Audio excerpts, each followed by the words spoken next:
Mateus capítulo 5, do versículo de número 17 ao verso de número 20.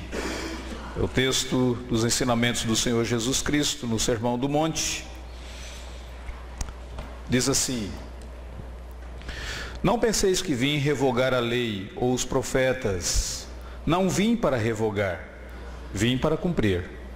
Porque em verdade vos digo, até que o céu e a terra passem, nem um i ou um tio jamais passará da lei, até que tudo se cumpra. Aquele, pois, que violar um destes mandamentos, posto que dos menores, e assim ensinar aos homens, será considerado mínimo no reino dos céus. Aquele, porém, que observar e ensinar, esse será considerado grande no reino dos céus. Porque vos digo que se a vossa justiça não exceder em muito a dos escribas e fariseus, jamais entrarei no reino dos céus. Se você puder, permaneça com sua Bíblia aberta, porque nós retornaremos a alguns desses versículos no decorrer da exposição. Na vida cristã, na jornada, na caminhada com o Senhor Jesus Cristo, nós encontramos algumas dificuldades próprias dessa caminhada.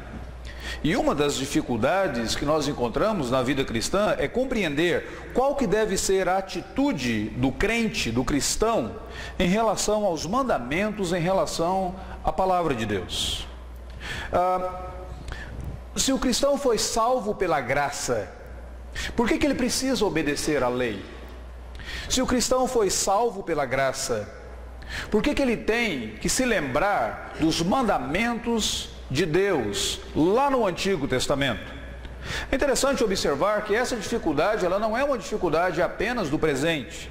Essa dificuldade já existia na época em que o apóstolo Paulo estava escrevendo as suas cartas, as suas epístolas. Por exemplo, em Romanos, capítulo de número 3, versículo de número 31, Paulo está falando sobre a salvação pela graça. Chega um determinado momento que ele pergunta o seguinte: anulamos, pois, a lei pela fé?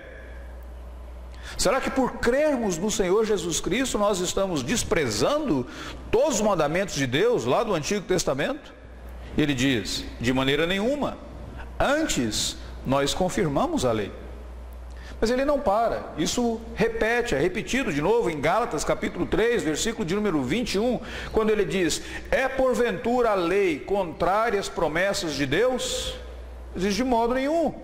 Porque se fosse promulgada uma lei que pudesse dar vida e justiça, na verdade seria por intermédio da lei. Paulo não está vendo nenhuma contradição entre a vida de fé e a obediência às normas da lei de Deus. Outra maneira de colocar essa dificuldade seria: qual que é o valor então da lei? Qual que é o valor daquelas normas, daqueles mandamentos para a vida do cristão contemporâneo? A lei possui alguma influência sobre a nossa maneira de viver? As normas possuem alguma relevância para nós? Se a salvação não é pelas obras, mas a salvação é pela graça, ou e a fé no Senhor Jesus Cristo, por que eu tenho que obedecer aos mandamentos da lei de Deus? Romanos capítulo de número 6, o apóstolo Paulo diz que isso já acontecia também na época dele.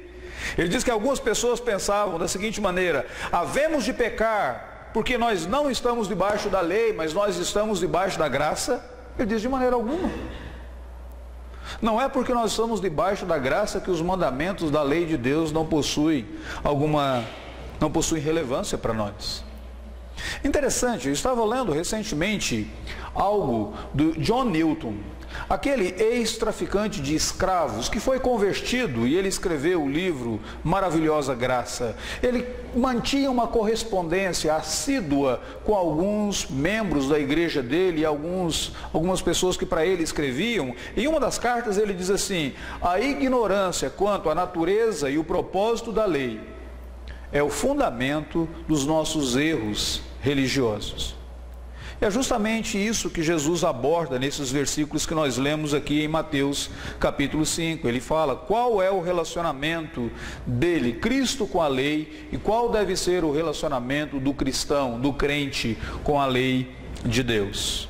Eu quero que você se lembre que nesse Sermão do Monte, Jesus, nesses versículos nós entramos em uma outra divisão do Sermão do Monte. Até aqui, Jesus estava falando sobre a identidade do cristão. Ele estava falando sobre a identidade do cidadão do reino dos céus. Quem é aquele que pode ser considerado um cidadão do reino dos céus? Ou quem é aquele que é chamado de cristão? Em primeiro lugar, ele diz, esse é o indivíduo bem-aventurado. Esse é um indivíduo que entendeu que o caminho da felicidade não é você viver de acordo com seus próprios padrões, mas o caminho da felicidade é você se submeter aos padrões de Deus, e você se entende espiritualmente falido, humilde de espírito. Você chora pelo seu pecado, você espera pela graça de Deus, você é manso diante de ser conduzido pela direção do Senhor Deus. Esse é o caminho da felicidade. Então Jesus diz, quer saber quem de fato é o crente, quem de fato é o cristão? É aquele que encontrou o caminho da bem-aventurança, de que a verdadeira felicidade está no padrão de Deus para a sua vida. Depois ele diz, o verdadeiro crente é aquele que compreende a sua influência nesse mundo, ele é sal e luz. É uma influência passiva, mas é uma influência ativa também. E agora, quando chega do versículo de número 17, é como se Jesus estivesse dizendo para os seus ouvintes ali na época, deixa eu mostrar para vocês agora como é que vocês irão causar uma influência no mundo onde vocês vivem. A maneira de vocês causarem uma influência é se relacionando com os mandamentos da palavra de Deus, é se relacionando com a palavra de Deus. Jesus então deixa claro no versículo de número 17 e 18 que os ensinamentos dele estão em harmonia com a palavra de Deus. Ele diz, eu não vim para revogar a lei, eu não vim para anular os mandamentos da palavra de Deus, eu vim para cumpri-los. E depois ele deixa claro que o ensinamento dele mostra que uma verdadeira justiça, uma justiça por meio da qual eu e você temos acesso ao reino dos céus. Verso de número 20, eu vos digo que se a vossa justiça não excederem muito a dos escribas e fariseus, jamais entrarei no reino dos céus. Tem 3 perguntas que eu e você precisamos fazer para esse texto, para compreendê-lo melhor. Em primeiro lugar, qual que foi a atitude de Jesus Cristo em relação aos mandamentos da palavra de Deus, em relação à lei de Deus? Em segundo lugar, qual que foi o ensinamento de Jesus sobre a lei? E em terceiro lugar, qual que foi a advertência que Jesus fez aos cristãos quanto à lei de Deus? Vamos observar algumas coisas. Veja como que Jesus inicia o ensinamento dele. Versículo de número 17. Não penseis que eu vim revogar a lei. Primeiro, ele se dirige à nossa mente. Não pensem que eu vim fazer isso. Por quê? Porque os nossos erros, os nossos procedimentos errados, eles são frutos do nosso pensar, da nossa maneira de olhar ao redor. Nós olhamos muitas vezes e temos pensamentos contrários aos pensamentos de Deus. Então ele diz, olha, o problema de vocês é que muitas vezes vocês podem pensar, imaginar que eu vim para anular a lei. Eu não vim para anular a lei, então não penseis.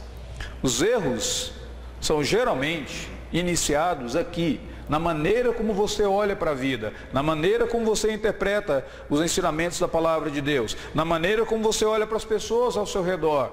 E Jesus se dirige, em primeiro lugar, a essa mente. É uma perspectiva errada da minha parte, da sua parte, que resulta em relacionamentos errados, que resulta em comportamento errado. Por isso que a palavra arrependimento na Bíblia Sagrada é metanoia, mudança de mente. A primeira coisa que deve acontecer, a primeira área da minha vida e da sua vida que deve ser abordada para que não caiamos em erros, é a nossa mente. Então Jesus diz, não penseis que eu vim revogar a lei ou os profetas. Depois nós temos que compreender o que Jesus está dizendo por lei e profetas aqui no versículo de número 17. É claro que essa é uma expressão que ela aparece em outros textos da Bíblia Sagrada. Lucas capítulo 16 aparece isso. E vários outros textos do Novo Testamento. Lei e profetas era uma maneira de resumir todo o Antigo Testamento. Entendendo que todo o Antigo Testamento, em primeiro lugar, consiste da lei que Deus deu por meio de Moisés, os 5 primeiros livros da Bíblia, e aqueles chamados livros históricos mostram como que o povo de Deus se relacionou com aquela lei. Josué, Juízes, 1º e 2º Samuel, 1º e 2º Reis, Crônicas, diz como que o povo se relacionou, obedeceu ou desobedeceu aquela lei. Então, parte de todo o Antigo Testamento é a lei. A outra parte são as profecias, os ensinamentos dos profetas, que estavam também intimamente conectados à lei. Mas se você quer entender o que é lei de fato, veja o versículo de número 19. Aquele, pois, que violar um desses mandamentos, nesse caso aqui Jesus estava fazendo uma referência específica aos mandamentos, às exigências da lei. É claro que aqueles mandamentos podem ser resumidos para mim e para você nos chamados 10 mandamentos. Ao Senhor Deus adorarás, não terás outros deuses diante de mim. Não tomarás o nome do Senhor teu Deus em vão. Lembra-te do dia de sábado para o santificar. Honra teu pai e a tua mãe. Não matarás, não adulterarás, não furtarás, não dirás falso testemunho, não cobiçarás. Nós temos esse resumo da lei nos 10 mandamentos, mas eles são apenas o resumo. Eles se expandem na maneira como o povo deveria viver. Então Jesus aqui está fazendo uma referência direta àqueles mandamentos. Depois de considerar isso, aí vem a primeira pergunta: qual é o relacionamento de Jesus Cristo com a lei de Deus? Primeiro quero que você observe que Jesus afirmou que a lei possui uma autoridade intrínseca. Olha o versículo de número 18. Em verdade vos digo que até que o céu e a terra passem, nenhum tio jamais passará da lei. Jesus está dizendo aqui que a lei, ela é permanente, o universo não é permanente. Céu e terra passarão, essa criação será refeita, haverá uma nova criação, mas a lei permanecerá. Os mandamentos da palavra de Deus, eles são mais permanentes do que o mundo de Deus. Existe uma autoridade intrínseca, as normas de Deus, elas são mais estáveis do que o firmamento ao nosso redor. É engraçado como que muitas vezes eu e você pensamos que nós podemos negligenciar algum mandamento da palavra de Deus. Nós pensamos que nós podemos mudar os mandamentos da palavra de Deus. Nós pensamos que nós podemos desprezar os mandamentos da palavra de Deus, como se eles não fossem mais relevantes para nós.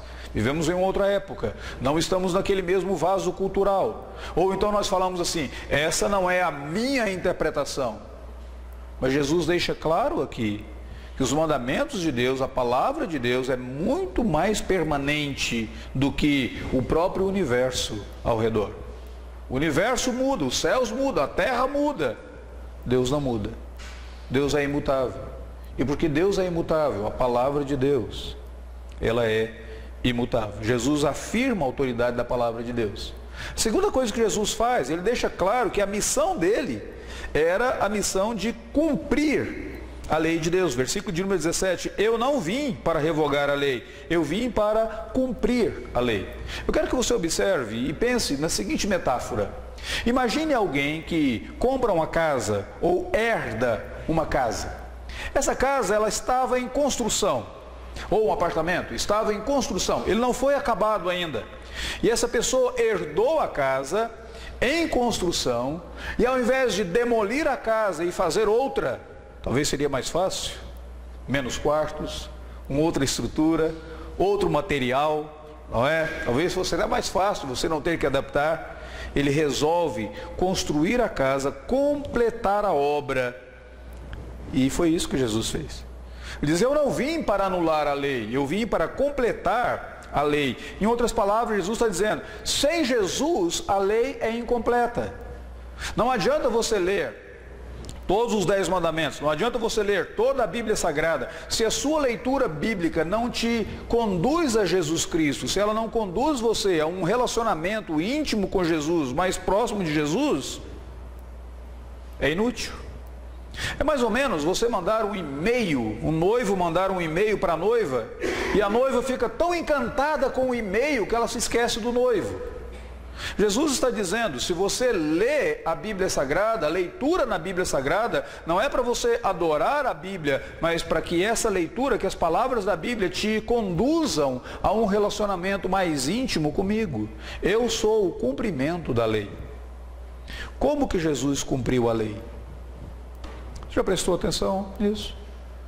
Claro, em primeiro lugar, Jesus cumpriu a lei quando ele obedeceu a lei. A obediência de Jesus foi perfeita. A Bíblia Sagrada diz que Jesus foi tentado em todas as coisas, à nossa semelhança, mas ele não cometeu nenhum pecado. Pense nos pecados mais terríveis para você. Jesus foi tentado em todas as coisas, mas ele não cometeu pecado. A Bíblia diz, nem dolo foi encontrado em Jesus Cristo. E é engraçado você ler sobre a vida de Jesus, e quanto mais você lê sobre a vida de Jesus, você encontra aquela expressão assim, e Jesus fez isso para que se cumprisse as Escrituras. E ele fez aquilo outro para que se cumprisse as Escrituras. Nesse capítulo 4 de Mateus, por exemplo, já começa falando das coisas que Jesus fez para que se cumprisse as Escrituras Sagradas. Olha no versículo de número 14.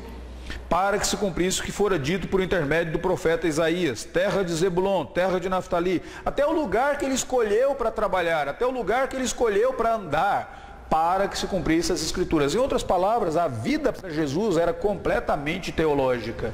Tudo que ele fazia, as decisões dele, lugar para onde ele ia, como ele haveria de ministrar, o que ele haveria de falar, tudo era para que se cumprisse as Escrituras Sagradas. Na cruz do Calvário, estando lá na cruz, morrendo, ele disse, tenho sede, para que se cumprisse as Escrituras. A vida era completamente teológica. Como que Jesus cumpriu as Escrituras Sagradas? Obedecendo. A Bíblia para Jesus era verdade na prática.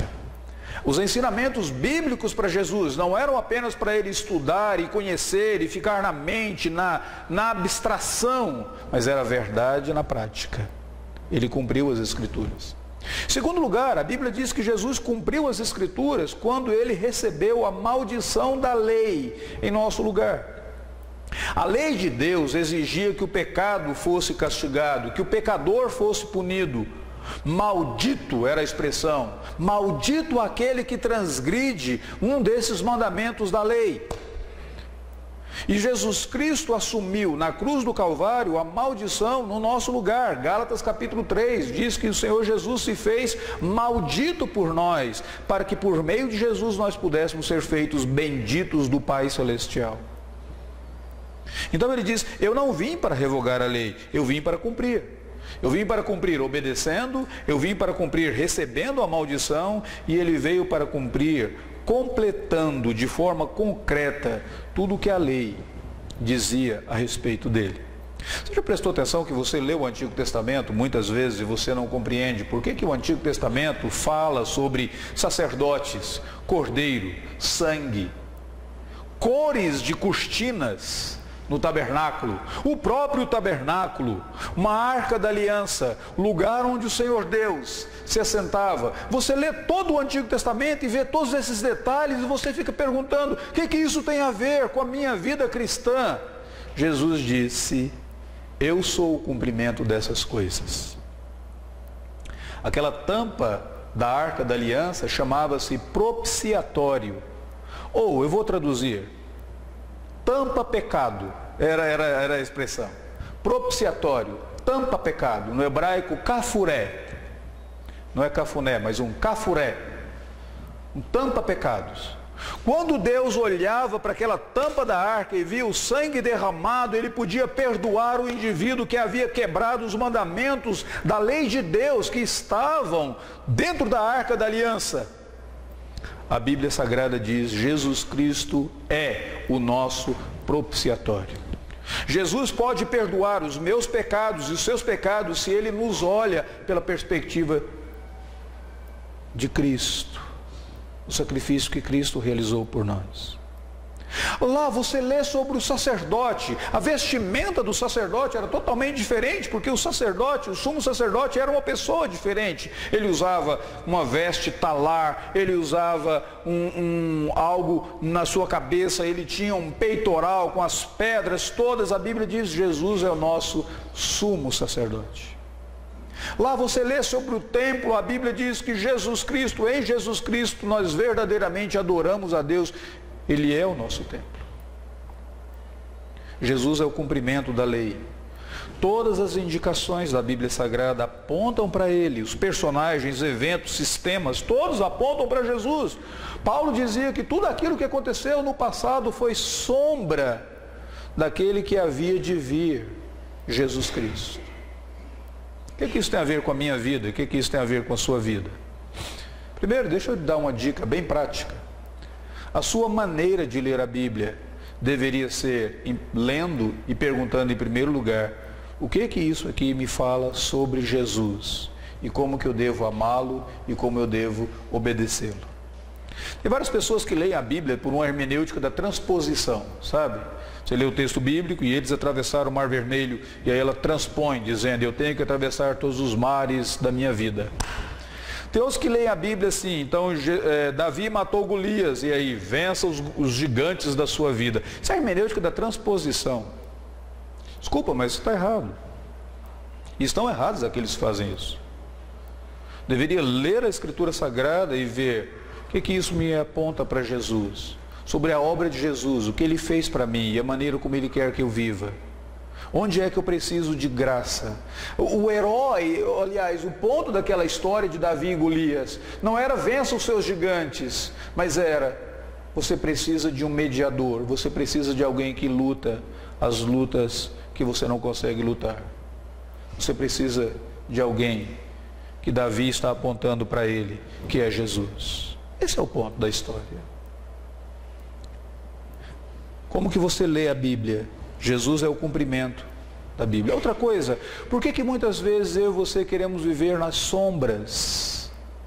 Se Jesus é o real, por que nós não temos uma comunhão íntima com Jesus Cristo? Por que muitas vezes nós tentamos ainda na nossa vida e na nossa religiosidade, querendo ter atos religiosos ao invés de uma comunhão íntima com o Senhor Jesus? Se Jesus é o cumprimento da lei, se Jesus é o ápice da lei, se Jesus é aquele que deveria vir de fato para a nossa redenção, aqui está um ponto muito interessante. Você só tem 3 alternativas em relação a Jesus. Ou você pode achar que Jesus era um mentiroso, ele sabia a verdade, mas ele mentiu. Ou você pode achar que Jesus era um mentecapto, era um louco, era um lunático. Ele não sabia, mas ele agiu como se ele soubesse. Ou você pode dizer, Jesus é o mestre, eu vou me render a ele e a minha vida pertence a ele. São só essas 3 alternativas que nós temos, se Jesus é o cumprimento da lei. E ele disse que é. Segunda pergunta que nós temos aqui é, o que Jesus ensina sobre a lei para mim e para você? Preste atenção que no versículo de número 19, ele diz que a lei é um termômetro que vai, por meio do qual nós podemos avaliar a nossa vida espiritual. Deixa eu mostrar para vocês, olha o versículo 19, aquele pois que violar um desses mandamentos, posto que os menores e assim ensinar aos homens, será considerado mínimo no reino dos céus. Aquele pois que observar e ensinar, será considerado grande no reino dos céus. Em outras palavras, ele está dizendo o seguinte, a atitude que eu e você temos para com a palavra de Deus é o termômetro que vai avaliar se nós somos mínimos no reino dos céus ou se nós somos grandes no reino dos céus. Aquele que violar um desses mandamentos, aquele que desprezar um desses mandamentos, aquele que despreza o mandamento, despreza a autoridade do próprio legislador, aquele que obedecer a esses mandamentos, aquele que observar esses mandamentos e ensinar, ele será considerado grande no reino dos céus. Seria mais ou menos o seguinte, hoje pela manhã eu e você deveríamos sair daqui fazendo a seguinte pergunta, considerando o meu relacionamento com a palavra de Deus, se eu estou obedecendo, se eu estou ensinando, se eu estou desprezando a palavra de Deus, como que está a minha vida espiritual? Como que eu sou conhecido no reino dos céus? Aquele que desprezar será considerado mínimo, aquele que obedecer e ensinar será considerado grande no reino dos céus. O meu relacionamento com a palavra de Deus, com os mandamentos de Deus, já é em si um termômetro para avaliar a minha vida espiritual. E deixa eu deixar bem claro para você, aqui ele não está falando dos grandes mandamentos da palavra de Deus, versículo de número 18, ele diz que ainda que um i ou um tio, insignificantes, não é? Um i, um pinguinho no i, no iota. Um tio, coisas insignificantes quando você está escrevendo. Muitas vezes você escreve e você diz, eu esqueci de cortar esse T. Mas dá para você perceber que eu estou falando de T, eu estou falando de tatu e não de latu. Então só faltou um cortezinho aqui para você compreender. Mas Jesus está dizendo, nem um i, nem um tio. É interessante que tantas vezes eu e você queremos obedecer aos grandes mandamentos da palavra de Deus. Por exemplo, matar deve ser obedecido, mas guardar o dia do Senhor, para quê? Principalmente se tem um jogo fantástico no momento, no horário de culto, eu preciso ficar assistindo o jogo. Prestou atenção? Como que muitas vezes nós queremos mandamentos maiores e mandamentos menores. A guarda do quarto mandamento parece ser menor do que a guarda do sexto mandamento. Eu não mato ninguém, nunca matei ninguém. Mas ao invés de consagrar, louvar, adorar a Deus no dia do Senhor, eu quero ir para a praia. Eu quero ir para as montanhas. Eu quero assistir o jogo. Eu quero assistir Globo Rural. Porque eu gosto dessas coisas. Não é? Eu não posso gravar e assistir depois, eu quero assistir na hora que está passando. Então eu quero ver as galinhas, que aparece a criação de galinhas no Globo Rural. Entendeu? Como que? Vamos dar uma outra ilustração. Eu nunca adulterei, ou eu não vou adulterar. Se você entende que adultério é você ter uma relação sexual, física com outra pessoa. Porque vocês vão observar que adultério é muito mais do que isso. É até mesmo você olhar para alguém com intenção impura no coração. Quebrou o princípio da lealdade, da aliança, o adultério, o pacto, já foi quebrado. Jesus vai falar sobre isso nos próximos versículos. Mas muitas vezes a pessoa diz, eu nunca adulterei, eu não vou adulterar. Mas cobiçar a mulher do próximo, que é o 9º mandamento, por que não? Entendeu aqui como tantas vezes nós queremos selecionar qual mandamento da palavra de Deus nós vamos obedecer. E Jesus diz, não existe seleção. Aquele que ignorar, será ignorado. Aquele que considerar e obedecer e ensinar. Veja, não é apenas você obedecer, mas é você ensinar também. Passar, fazer aquilo que Cristo fez, ensinar a palavra de Deus. Então, o seu relacionamento com a palavra de Deus é um termômetro para medir a sua vida espiritual. Deixa eu fazer uma pequena aplicaçãozinha aqui para nós. Como que está a sua vida de meditação na Bíblia Sagrada? Quantas vezes durante o dia você lê a Bíblia? Como você tem estudado a Bíblia? Isso já dá para ver se você tem crescido ou regredido na sua vida espiritual. Como você tem obedecido a palavra de Deus? Como você tem ensinado a palavra de Deus para outras pessoas? O meu relacionamento com a palavra de Deus é um termômetro para a minha espiritualidade. Essa é a segunda lição. A terceira e a última lição. O que Jesus adverte agora sobre a palavra de Deus? Versículo de número 20, aliás. Ele nos dá uma advertência.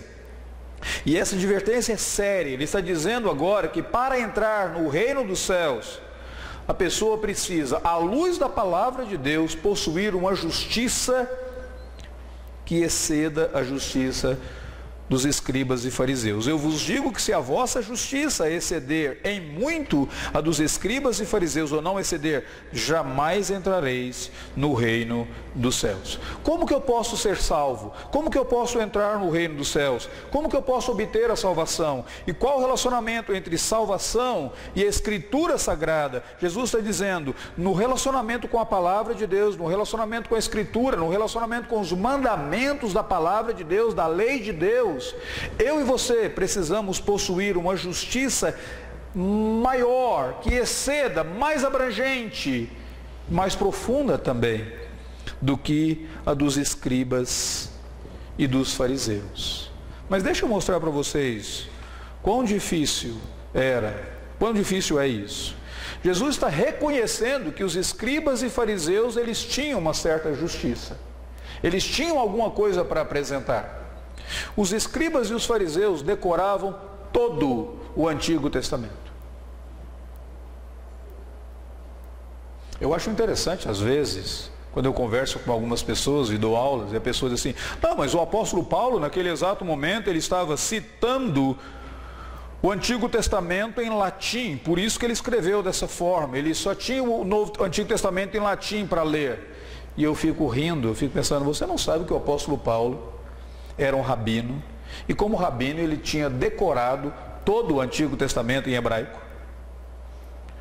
O que muitos rabinos ainda fazem hoje, eles sabiam, eles tinham decorado o Antigo Testamento. Os escribas e fariseus, eles decoravam todo o Antigo Testamento. Jesus disse, se a sua justiça não exceder a deles, você não entra no reino dos céus. E alguns que têm problema de memória vão dizer, estou perdido.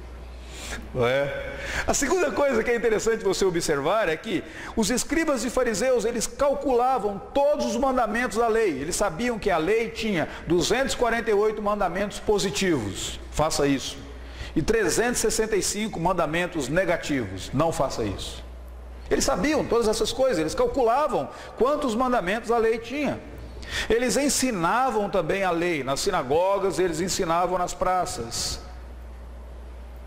O problema dos escribas e dos fariseus é que a lei deles era lei própria, eles confiavam naquilo que eles sabiam e eles confiavam naquilo que eles faziam, achando que por quem eles eram e pelo que eles haviam feito, eles entrariam no reino dos céus.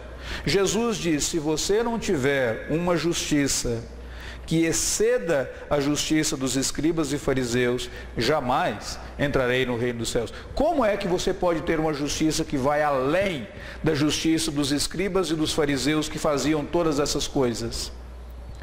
Quando você tem uma justiça não adquirida, aliás, não mérito, mas não adquirida por forças próprias, mas você recebe uma justiça que te foi atribuída.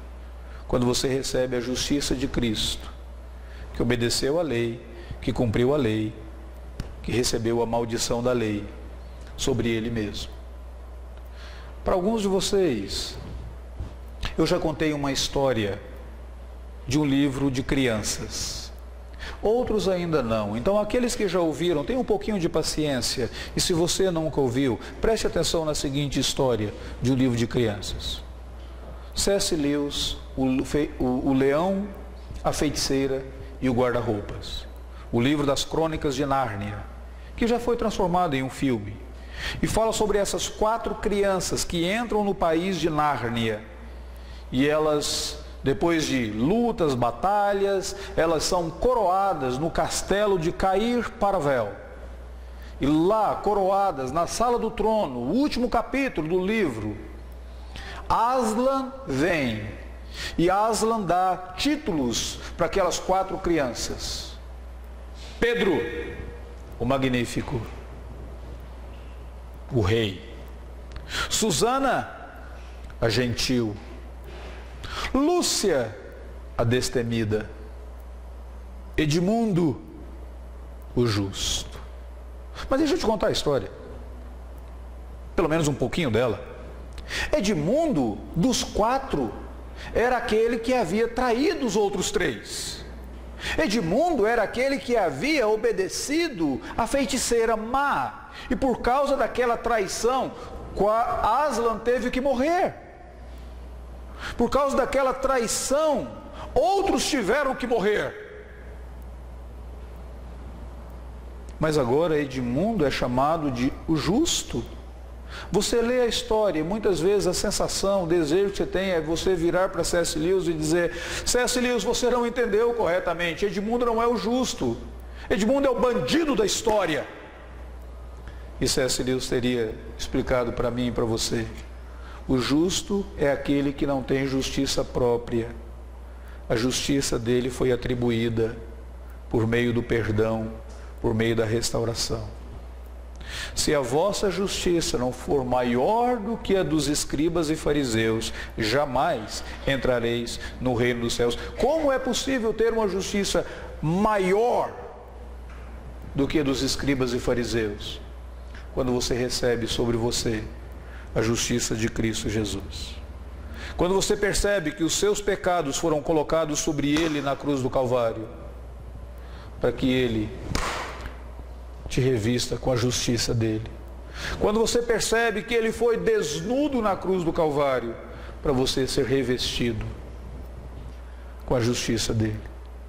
Quando você percebe que ele foi esquecido na cruz do Calvário, a ira de Deus veio sobre ele, ele teve que gritar: Deus meu, por que me desamparaste? Para que você possa receber de Deus a seguinte expressão: vinde benditos. Ele foi feito maldito, para que nós fôssemos feitos benditos. É por isso que o apóstolo Paulo, quando escreve a carta aos Filipenses, ele diz assim: o que para mim era lucro, eu considerei perda por causa de Cristo. É por isso que o apóstolo Paulo, no mesmo texto, ele diz: eu quero ser achado nele, não tendo justiça própria, que procede da lei, mas a justiça que é mediante a fé em Cristo Jesus. Muitas vezes você pensa assim: o que eu vou fazer para ser salvo? E é engraçado, eu converso com algumas pessoas, elas fazem uma boa ação, elas dizem: isso aqui conte para mim a salvação lá no final. Eu digo: desculpa, suas boas ações aqui, elas são moeda que não valem no reino celestial. Elas são trapos de imundícia. Tudo que você faz de bem, se não for por meio de Jesus Cristo e em expressão a graça de Jesus Cristo, é uma abominação a Deus, porque você não consegue produzir o bem, você consegue corromper o bem que Deus te deu. Você corrompe o seu corpo, você corrompe a sua mente, você corrompe os seus talentos, e você usa tudo isso para o mal. Você usa para machucar pessoas, você usa para ofender pessoas, você usa para distanciar-se do próprio Deus. Você usa para viver como se você não necessitasse de Deus.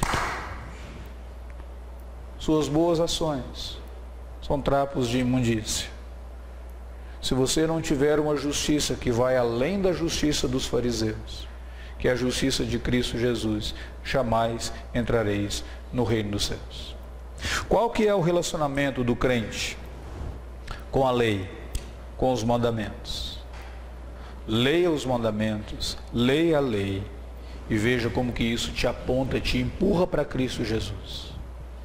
Quando você lê os mandamentos e você perceber: eu não consigo obedecer tudo isso, olhe para aquele que obedeceu, para que você fosse aceito. Volte-se para Jesus. Suplique graça, misericórdia a Ele. Ele é o cumprimento da lei. Entenda que o seu relacionamento com a lei é um termômetro que vai medir a sua condição espiritual. Você é mínimo ou você é grande no reino dos céus? Dependendo do seu relacionamento com a palavra de Deus. E compreenda que a palavra de Deus deixa claro que você necessita de uma justiça que excede a justiça dos fariseus e dos escribas, para que você tenha livre acesso à presença de Deus, e essa justiça é somente a justiça de Cristo Jesus, o nosso Senhor. Não tente você dizer: eu vou obedecer os mandamentos grandes, mas eu vou desprezar os pequenos. Aquele que obedece e ensina, esse será grande no reino dos céus. Vamos orar ao Senhor nesse momento. Ó Deus bendito, louvado seja o teu glorioso nome, por sua bondade e por sua misericórdia conosco. Senhor, ilumina a nossa mente, abra o nosso coração, pois nós queremos compreender a tua palavra e colocá-la em prática na nossa vida, nosso relacionamento contigo, para a honra, para a glória do Senhor, em o nome do Senhor Jesus, o nosso Senhor e Salvador. Amém, Senhor.